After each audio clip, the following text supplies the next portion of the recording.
7절에 있는 말씀을 보겠습니다. 하나님이 궁창을 만드사 궁창 아래의 물과 궁창 위의 물로 나누게 하심에 그대로 되니라.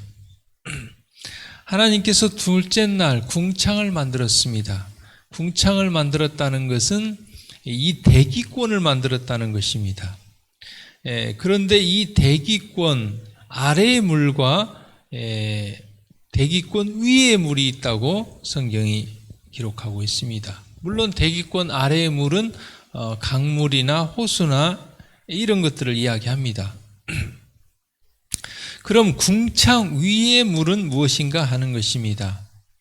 궁창 위의 물은 지붕처럼 지구 전체를 뒤덮고 있던 어떤 수증기층으로 생각할 수 있습니다.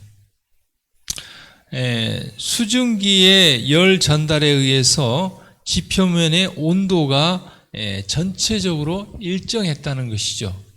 궁창 위의 물 때문에 온실 효과가 있었다는 것입니다. 그래서 그 시베리아 지역에 맘모스라는 열대에 사는 그런 코끼리가 발견이 됐습니다. 화석으로요. 그래서 그것은 노아홍수가 있기 전에 지구 전체가 온난했다는 것을 가르쳐주는 증거입니다. 또 태양의 유해 광선이 여과되었기 때문에 생물의 수명이 연장되었습니다. 그래서 아담으로부터 10대 손까지 거의 1000살 가까이 살았습니다. 20대 손까지는 500살, 그 이후로 이제 100세로 수명이 단축되었죠. 그 수명이 단축된 그 원인이 이 지구의 환경과 관계가 있는 것입니다. 그러므로 지구 전체가 온도차가 없었습니다. 온도차가 없으니까 기압차도 없고 기압차가 없으니까 바람도 없고 바람이 없었기 때문에 비도 없었다는 것이죠. 그래서 창세기 2장 5절 6절에 보면 여호와 하나님이 땅에 비를 내리지 아니하셨고 안개만이 땅에서 올라와 온 지면을 적셨다고 성경에 기록되어 있습니다. 부조와 선지자에는 지금까지 비가 내린 적은 결코 없었으며 땅은 안개나 이슬로 물 공급을 받았다는 것입니다.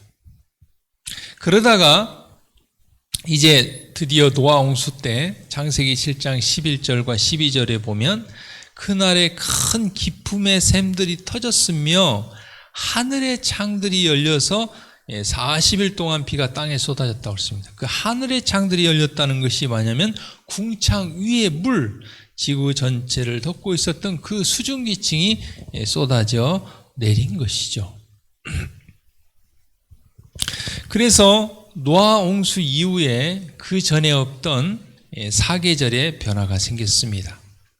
땅이 있을 동안에는 심음과 거둠과 추위와 더위와 여름과 겨울과 낮과 밤이 쉬지 아니하리라 그랬습니다. 그리고 그때 쏟아져 내렸던 그 물을 하나님께서 바람을 통하여 북극과 남극에 얼려놓으셨죠. 그런데 오늘날 환경 파괴를 통해서 지구 온난화를 통해서 북극과 남극에 얼려놨던 그 얼음들이 그 빙하가 녹아내리면서 해수면의 온도가 올라가므로 여러 가지 이상 기온들이 나타나고 있습니다.